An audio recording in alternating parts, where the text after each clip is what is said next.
نہیں کر سکتے ہو جب تک قرآن اور سنت کو مان. تو کفر اس وقت گویا لاگو ہوتا ہے جب آدمی قرآن یا سنت یا اس کے کچھ حصے کا منکر یا جاہد ہو جائے. مسئلہ یہ معلوم ہوا.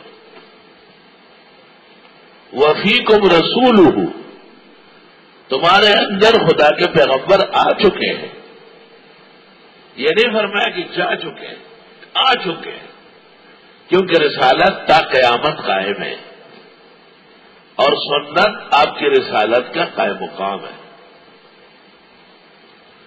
تو جس کا جانشین و قائم موجود ہو اس کو گزرا ہوا نہیں کہا جاتا.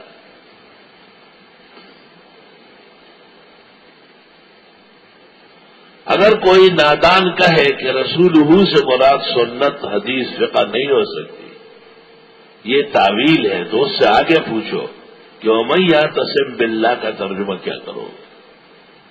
نیچے دیکھو نا اندڑو،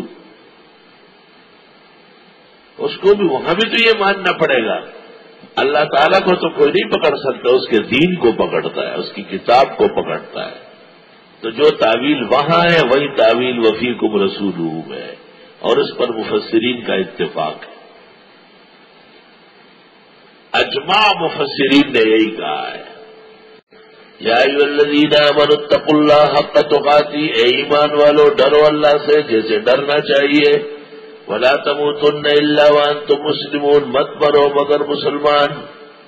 جب اسلام پر رہو گے، اسلام کرو گے، چاہو گے تو مرو گے مسلمان مرو گے. دکان کرو گے دکاندار مرو گے، ڈاکے کرو گے ڈاکو. یہ آسان بات ہے. مت مرو مگر مسلمان. یہ جو مرتے ہیں مسلمان ہی تو مرتے ہیں. کسی کو کیا حق ہے کہ اس کو کافر کا ہے. اب فقہاء نے اس سے استدلال کیا ہے کہ بوقت مرگ انکار بھی معتبر نہیں ہے. بعض اوقات ایک آدمی پر اتنا پریشر ہوتا ہے، اتنا دباؤ میں ہوتا ہے کہ وہ کچھ کہتا ہے اس کو پتہ ہی نہیں ہے. فقہاء نے اس کا اعتبار نہیں کیا ہے. بوقت مرگ اچھی بات کہے تو معتبر ہے، بوقت مرگ بری بات کہے تو اس کے خلاف نہیں مانی جائے گی. حالت دوسری ہے، اس میں وہ مکلف نہیں رہا ہے.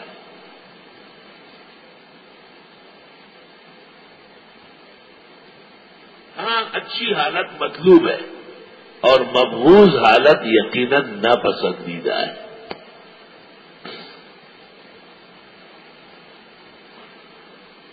استاد محترم ایک واقعہ سناتے ہیں کہ وہ حضرت شیخ الاسلام کا نام لیتے کہ انہوں نے سنایا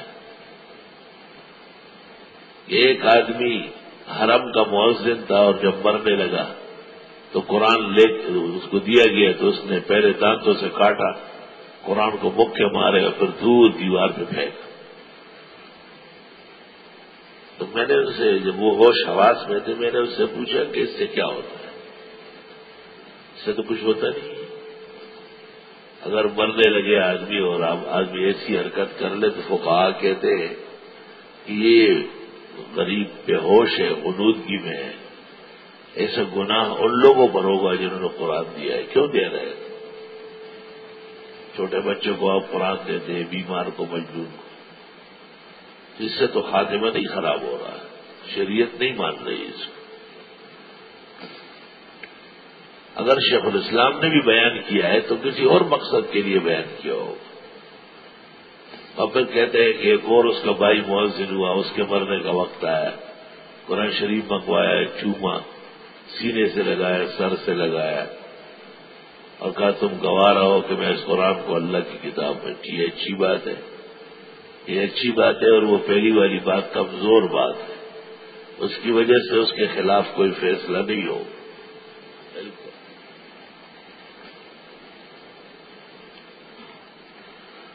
لا